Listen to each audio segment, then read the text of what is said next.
화제가 되고 있는 이슈 인물과 논란에 대해서 전문가와 자세히 짚어보겠습니다. 방병국 군장대 석좌 교수 나오셨습니다. 네, 어서 오세요. 네, 안녕하십니까? 네, 자 넥슨의 창업주이자 IT 업계 성공 신화로 불리던 인물입니다. 김정주 NXC 대표 어떤 인물인지 좀 자세히 전해주시죠. 우리나라 온라인 게임에 어떻게 보면은 아주 신화적인 인물이죠. 네. 여러분도 혹시 기억하시는지 모르지만 바람의 나라라는 온라인 게임이 있습니다. 지금 20년째 계속해서 버전업을 하면서 계속해서 이제 팔리고 있는 온라인 게임인데요. 네. 아주 선풍적인 인기를 끌었지요. 그 이후에도 카트라이더라는 걸 혹시 아시는지 모르겠어요. 그것도 예. 굉장히 유명한 게임입니다. 그렇죠. 네. 예, 그리고 또 메이플 스토리. 아주 대박을 친 네. 그런 온라인 게임들을 만들어내고 또 상장해서 아주 큰 부를 이룬 그런 아주 집지전적인 인물이죠. 그랬던 김 대표가 지금 진경준 검사장의 주식 대박 의혹과 연루가 돼서 오늘 압수수색을 받았는데요. 네. 두 사람이 어떤 인연이 있는 건가요? 일단 대학교 동기라고 하고 예. 또 카이스트 석사 과정에 있을 적은 한 방을 쓰는 룸메이트였다고 합니다. 네. 아주 굉장히 가까운 사이였다고 하죠. 네.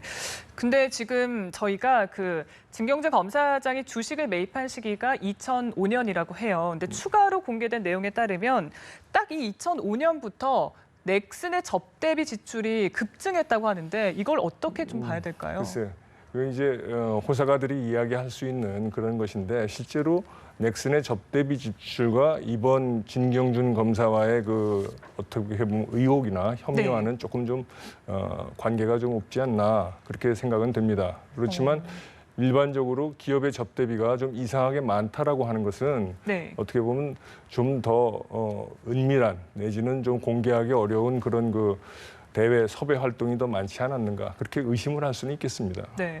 근데 2000년대 초반에 이제 벤처 붐이 일었고 실제로 주식을 뇌물로 주는 관행이 있었다고 합니다. 그래서 이게 진경준 검사장이 사들인 그 주식이 혹시 뇌물 성격이 아니냐 이런 의혹이 제기가 되더라고요. 네, 사실 뇌물죄의 적용 가능성에 대해서 이미 공론화되고 가능성이 있다 없다 지금 얘기가 되고 있는데 실제로 그것을 뇌물의 의도로 주었다면 곧 밝혀지겠지만 네. 뇌물죄로 사법 처리의 가능성은 남아 있다고 하겠습니다. 지금 넥슨으로부터 진 검사장이 고가의 승용차를 받았다 이런 의혹도 제기된 상황이어서요. 예. 당시에 만약에 무리하게 접대를 했다면 지금 이런 모든 것들이 좀 후유증으로 나타나고 있는 게 아닌가 하는 그런 지적도 있더라고요. 네, 그렇죠. 뭔가 미상장 주식을 공여하고 네. 또 고가의 승용차를 또 타인 명의로 해서 그렇게 해서 쓸 수 있게끔 제공하고 이런 여러 가지들이 어떻게 보면 혐의로 지금 수사가 진행되고 있는 게 아닌가 싶습니다. 네, 이제 앞으로 관련자들의 줄 소환이 지금 예정된 상황인데요. 글쎄요, 지금 이제 관심을 받는 부분은 지금 개인 비리로 시작은 했습니다만 이 넥슨의 기업 비리로 이어지는 거 아니냐. 그래서 좀 촉각을 곤두세우는 모습이더라고요. 이거는 이제 세간에 어떻게 보면 이제 그런 우려를 나타내는 건데 실제로 수사를 하게 되면 네. 그 수사의 목적에 맞게 수사를 하게 되어 있기 때문에 진경준 검사장과의 관계에 한해서 수사를 하게 되는 것이고 하는 도중에 이제 또 별건으로 어떤 불법 사실이나 탈법 사실이 나오게 된다면 연관이 될 수는 있겠습니다. 그렇군요. 자, 이렇게 김 대표가 주식 거래 의혹으로 위기의 순간을 맞고 있는데요. 또 다른 IT 업계 거물은 주식 대박으로 호시절을 누리고 있어서 저희가 이 소식도 좀 함께 전해드리겠습니다. 이 모바일 메신저 회사 상장으로 대박을 친 인물인데요. 바로 이혜진 네이버 의장입니다. 이 의장이 좀 잘 알려지지 않아서 얼굴이 알려지지 않아서 유명한 것 같은데 어떤 인물인지 먼저 좀 소개를 해주시죠. 네이버로 해서 지금 우리가 알고 있는 NHN의 이사회 의장을 맡고 있는 분이고 네. 이분도 제가 아까 말씀드린 대학 동기라는 분이 사실은 이분을 얘기하는 거고 물론 진경준 검사장과도 김정주 회장이 대학 동기이지만 네. 이혜진 회장과도 대학 동기입니다. 네. 그리고 아까도 말씀드린 것처럼 카이스트에서 한 방을 쓰던 룸메이트였고 그리고 이혜진 의장의 경우도 그 사이에 은둔의 경영자라고 할 만큼 이 소위 언론에는 얼굴을 거의 드러내지 않았던 것으로 그렇게 알려져 있습니다. 네, 저희가 그럼 잠깐 시정을 해야 되는데 앞서 그 김정조 대표와 진 검사장은 대학 동기고 기숙사 그 같은 반은 아닌 거죠? 지금 예. 이쪽이죠. 네, 알겠습니다. 이 부분 좀 죄송하고요.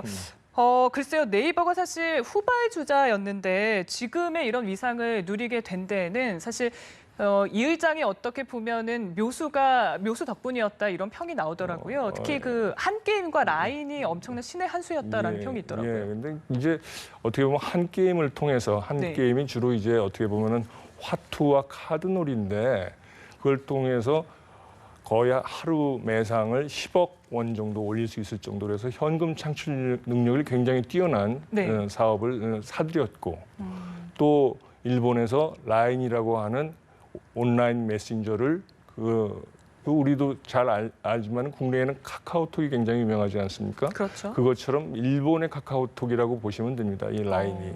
근데 그게 일본에서도 대박을 터뜨렸을 뿐만 아니라 특히 동일본 대지진 바로 이후에 직후에 발매를 시작을 해서 아주 일본에서 선풍적인 인기를 끌었어요.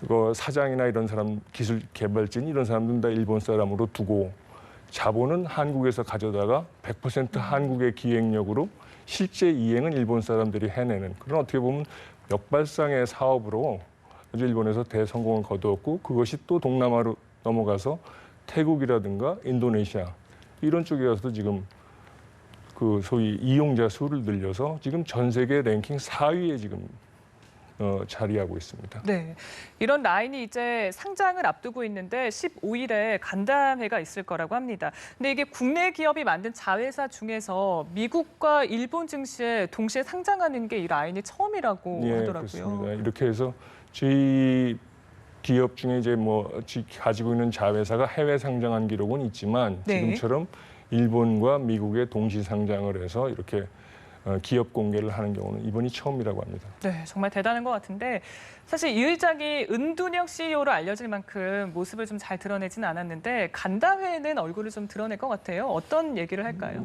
글쎄 간담회에 나와서 좋은 얘기를 할 걸로 기대는 합니다만은 사실 우리가 이 두 가지 예에서 똑같은 걸 볼 수 있습니다. 이 앞에 김정주 대표나 뒤에 이해진 의장이나 어떻게 네. 보면은 같은 대학 동기들이고 우리나라 IT 산업의 어떻게 보면은 아주 새 시대의 지도자들입니다. 이런 사람들이 각자의 어떻게 보면은 인생에서 가장 힘든 시기, 또 한 사람은 인생에서 가장 빛나는 시기를 지금 맞이하고 있는데 각자 어떻게 마음을 먹느냐에 따라서 이번 일을 전화위복의 계기로도 만들 수 있지 않을까, 또 더 나은 발전의 계기로도 만들 수 있지 않을까 그렇게 생각합니다. 네, 알겠습니다. 오늘 희비가 엇갈린 이 IT 업계 거물들의 얘기 방병구 군장대 석좌 교수와 나눠봤습니다. 오늘 고맙습니다. 네, 수고하셨습니다.